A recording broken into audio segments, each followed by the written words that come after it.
Everybody loves the funnies, you know, comic strips in the newspaper. And I think the reason is because we all identify with the characters so much. It pokes fun at us and reminds us not to take ourselves too seriously. Hi, I'm Bruce Blitz, and welcome to Cartooning with Blitz. And guess what? That's what we'll be doing today, creating our own comic strips. Now, for our feature of the day, a special guest cartoonist will be stopping by, so stick around for that. And for our doodle trick portion, we'll be drawing the rising sun. Stay around and I'll show you what I mean. Okay, you ready? Let's get started and draw our own comic strip.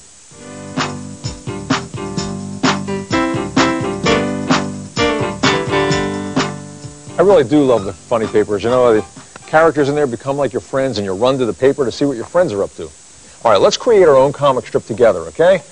And the first thing I'm going to show you is the size that it shows up in the newspaper.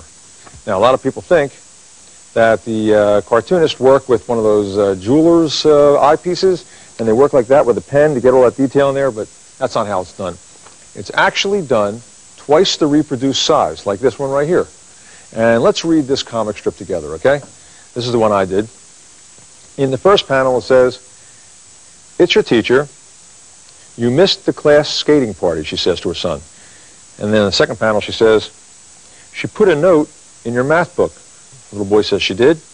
Last panel, he says, "No wonder I missed it." There's the joke. Later on, you'll fall down laughing. I'm positive of that. Okay, and we're going to do this comic strip together today. And it all starts with an idea. And you can't pick up a pencil or a pen unless you've got an idea with comic strips. And where do ideas come from? I'm glad you asked. In everyday life, wherever you are, just keep on the lookout for a situation that you might be able to see humor in. And the one thing you want to do is carry a pocket notepad or a tape recorder to remember that award-winning gag, because if you forget it, you're going to be very frustrated. Like, say, well, I'll remember that till I get home. No problem. Or when I get to the office, I'll write it down. Don't do it. Write it down immediately, because there's nothing worse than getting home and saying, "Oh, what was that joke? I mean, I was in that person's house." Don't do it. Just write it down. Okay. And if you just want to be the cartoonist and want to concentrate on the art, that's fine. Team up with a friend and who has good ideas. And together you can turn out a first-class product. All right. The next thing is a rough. Now, a rough is after you've got that great award-winning idea, and you want to break it down to panels. They're the blocks. And to the dialogue, you know, what we just saw, and the basic action that's going to go on. Now, this is the rough, and it's just that. It's very, very rough. I use a pencil on it, and I just made some notes, and it's just a frame of reference. That's all it is. And I'm going to tape that down right up here to do my comic strip. Now, the first thing we have to do is we have to design the characters. Who's going to be the actors in our little scene here? So I'm going to get my marker out, and I'm going to design the little boy. What you do is you make many sketches. In this case, I'm just going to start with this kind of shape right there, put some hair on him, and you make many sketches until you like the one. You could use the Insta-Cartooner, or you could use a wheel of features and come up with a couple sketches that way. But what you want to keep in mind when you design your characters is you want to make them likable, and you want to make them easy to draw. That's a real important one, because hopefully, if you have your strip published in the newspaper and it's around for many years, you're going to want to have something that's a little bit easy to draw. So let's say we go with that character right there, and we like it. And there's all kinds of strips out there. There's action strips, daily gag-a-day panels, like you know, the one block, or continuing drama strip, or an action strip. I say that already, or a family strip, dog strips, cat strips. They're very popular. Okay, the next thing is you have to put the lettering guides down so that you can put your words in. Now, if you don't have lettering guides up there, what happens is your lettering could start going up and down and not have enough room, and you don't want to do that. A lot of strips are ruined by bad lettering, so you don't want to get into that. So I've got the first panel a little bit roughed in with some of the cartooning and some of the words. Let's do the second one together, okay? I'll tape this down. And I'm using an ordinary number 2 pencil to lay this cartoon out, or an HB pencil. And HB refers to the softness of lead. This pencil right here, or as I said, you could use a number 2 school pencil that you use every day. And we'll do the second panel now. Let's see what the dialogue is. Okay, she put a as the first sentence, and you want to center your lettering seems to look best. She put a note, put that over here. And if you run out of room, well, that's why you're using pencil.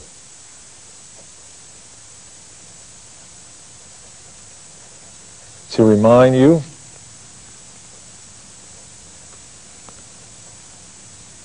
in your, there you go, in your math book. And the lettering sometimes is as important as the cartooning, I'll tell you. It requires a lot of practice, you'd be surprised.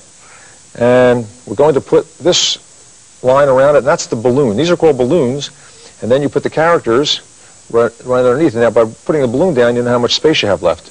Now, we'll put the mother in right here, and she's doing the talking, so we're going to have the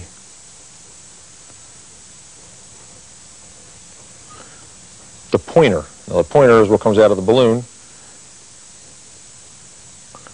going right to her, let you know that she's doing the pointing. Now, he's going to be way down here looking up.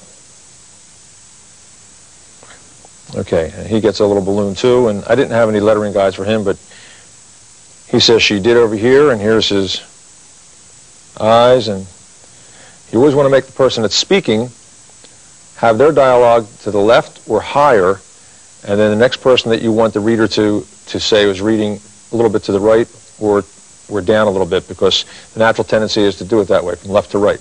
Okay, now, let's get the next one up. I've already got this one all penciled in, and I even did a little bit of inking in the first panel. And I'll tell you what, let's do the third panel together with ink. Now, what will I be using for ink? I'm going to be using a marker with a medium felt tip point, just like this. And with a little bit of hand pressure, you get a nice thick and thin line. And that's the kind of thing you want in your comic strips, but you want that, that line to look a little bit more interesting by doing it that way. Now, what a lot of comic strip artists do that you see in the newspaper, they use a dip pen. And a dip pen is the old-fashioned way. It's still the best way, actually. And it looks like this. And you put it into a bottle of waterproof ink. And by doing that, your work is more permanent. It'll never fade like maybe a marker could.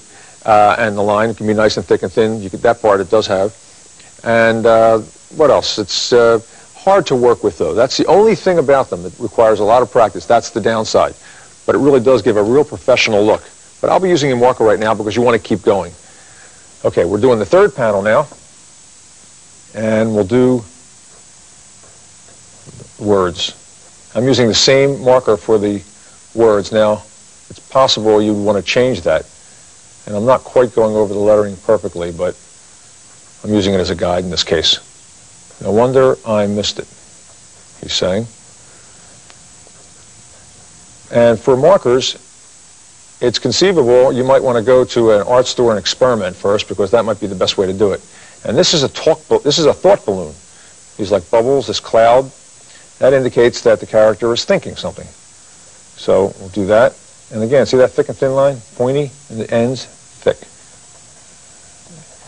This looks more interesting that way.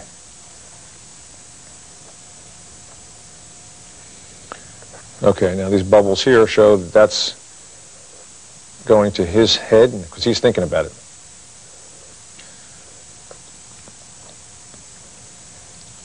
You know, hanging out with other cartoonists is a great idea for exchanging gags, talking about art supplies. I'm very fortunate to have a lot of cartoonist friends, and we have a great time telling each other jokes, talking about the business. That's always fun.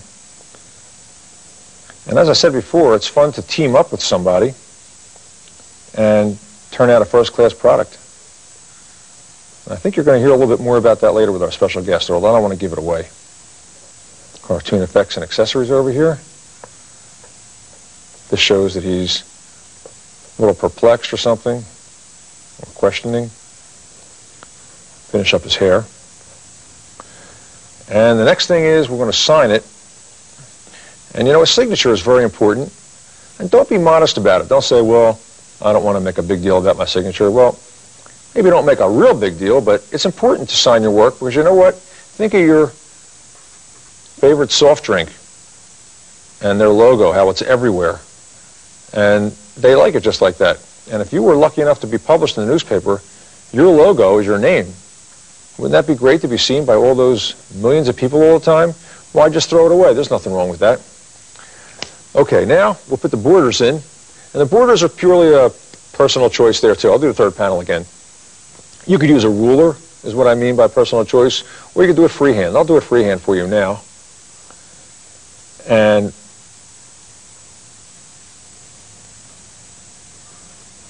it gives it a nice spontaneous look to your work. I had a friend of mine who once said, if you use a ruler, you'll lose the cartoonness of it. I like that word, cartoonness. Anyway, I'll put the other one back up, the original finished drawing, finished strip. Tape it up here to take a look at it. There it is, the finished comic strip. And next up, our feature of the day.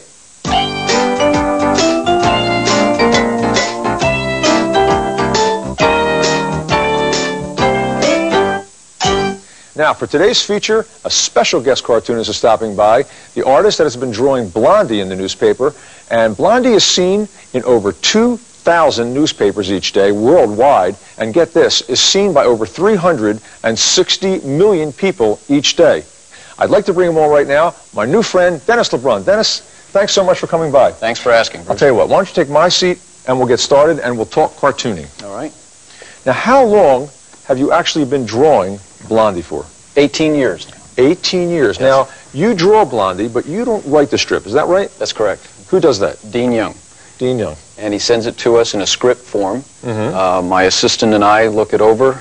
I'll call Dean if we have any questions about the way the panel's going to be set up. Okay. And if a background doesn't work or a special shot like TV, you know, where the camera looks, and that's where the panel is. Because we're in charge of the staging and everything as cartoonists. Exactly, that's what we're doing. We're directors and so on and so forth. That's right. Correct. Now, does he look at the layout and say that I'd like to see it from a different angle or anything like that, or does he leave that totally up to you as the cartoonist? For the most part, he'll leave it up to myself, and there are times when he has a specific need for an angle or something. He'll mention it to me. He'll say, will that work? Because we've got the talk balloons as well, too. I see. That's right. So he wants the story told in a certain way. He would let you know.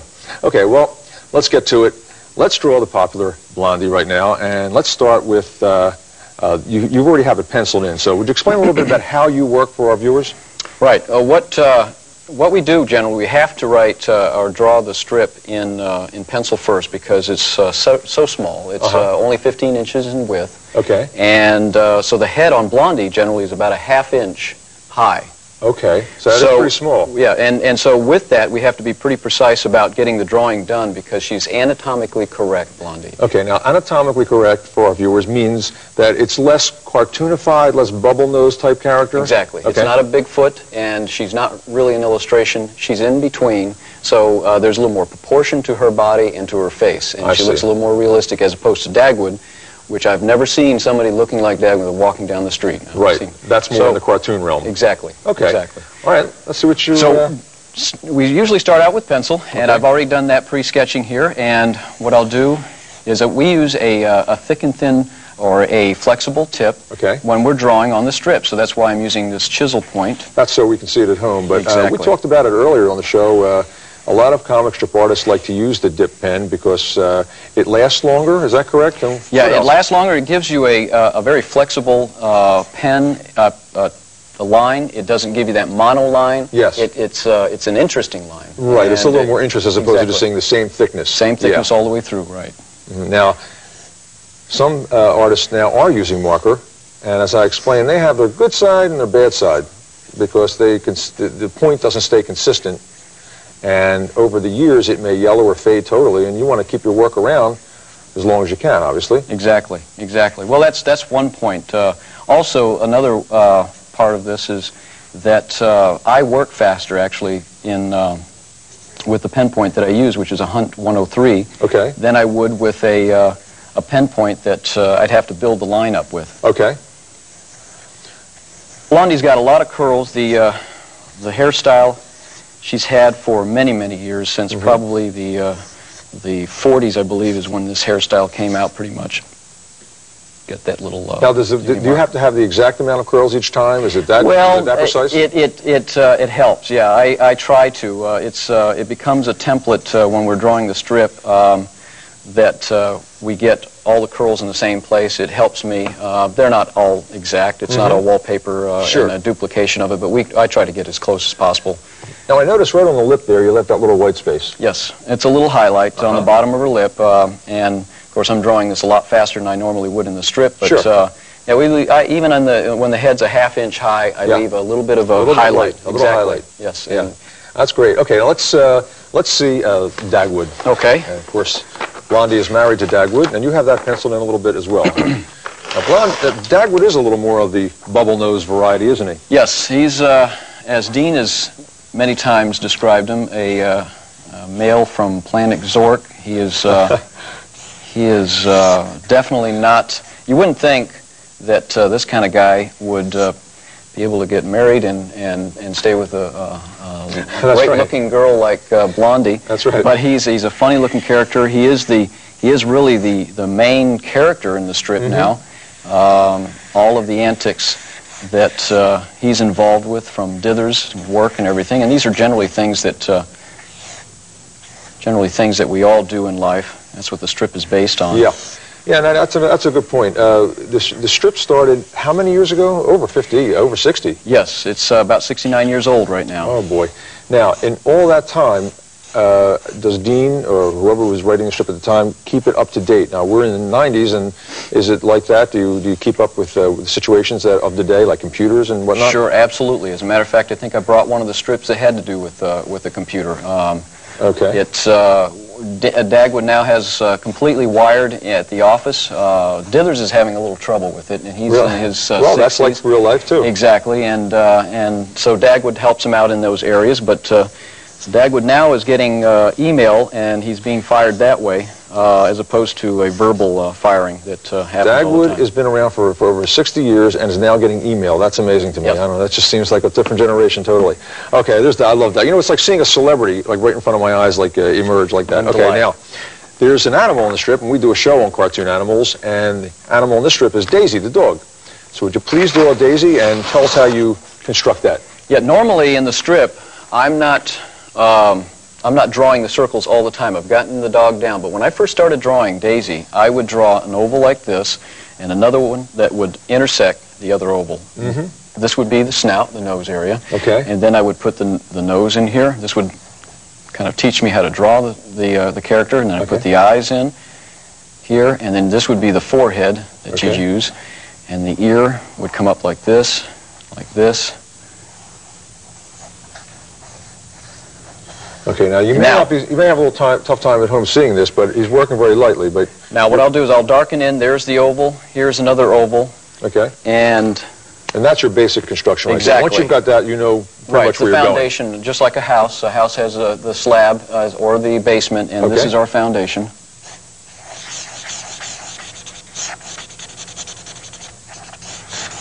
Now, when you mention penciling, when you pencil in the strip, how precise is your penciling, and how much of it, or is it a guideline for your inking? No, it's very precise. We're not skimping on that. I want to, when I get to that point, the inking stage, I want to be able to just ink and not think about the penciling and drawing the character. I see. So in other words, you don't want to have to think anymore. You just want to go ahead. You can, at that point, when I do my work, what happens is when I get to that stage, I can pretty much put the radio on because I don't have to concentrate as much. I can just get the ink line, keep it moving. Yeah, so, exactly. I understand what you mean. Although before, when we were doing our strip, I said that a lot of fellows like to use their pencil stage as a guide, and they don't know quite where they're going to go with it.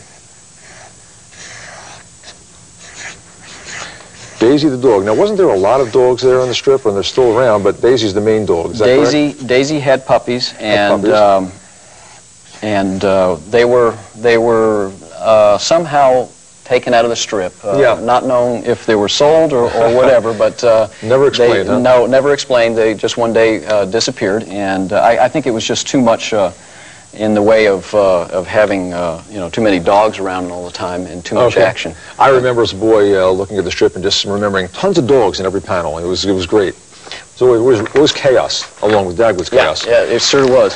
Now Dagwood works for Mr. Dithers. He's another bubble-nose type character of the, now, as you said, Bigfoot variety. Now, that's a cartoonist term. Explain that. Bigfoot, I think, pretty much came from the large feet on characters. Okay, so a Bigfoot style of cartooning is referring to the bubble nose kind and the less realistic. Right. Now, this is Dithers, who is who's Dagwood's boss, who is constantly firing him. He's kind of a crotchety old guy that has a wife that always is nagging and getting the best of him. Most people wonder what this is. That's his mustache right there. He's a great cartoon character, Mr. Dithers. Yeah, he's a lot of fun to draw. And he's always screaming and yelling. Yeah, he's always yelling. Well, I'll tell you, Dennis, we're out of time right now. I could sit and watch this all day long, as I love the Blondie comic strip, and your work is beautiful, and I want to thank you for coming today. Thanks for asking. Oh, my pleasure. Next up, stay tuned for Cartoon Doodle Tricks.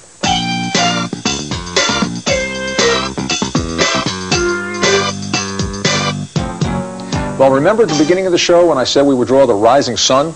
Well, let's do that one right now. Some friends came by. How you doing, guys? Hi. Okay, good. I'll tell you what. We're going to start with the word. Rising sun. S, what it? U, right. S-U-N. Okay, ready? Now, what is this? Sun. That's the sun, right. Now, what always comes out of the sun? What is this? What would you say this is right here? Anybody? How about you? What's that make it look like? Shiny. Shiny, that's right. Okay, now let's draw, what is this over here? Mountain. Huh?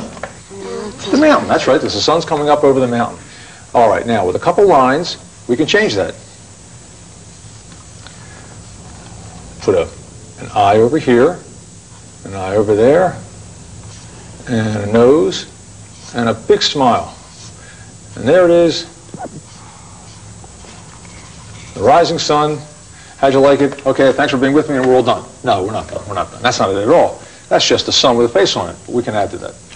Okay, we'll put an ear there and an ear there, and some hair. Now, the sun doesn't have any hair and ears, does it?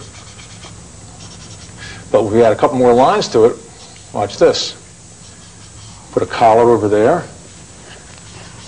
Collar over there. And his body.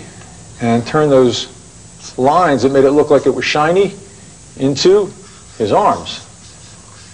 With a hand coming out, one there, and one here. And let's see, let's put a big pillow behind his head.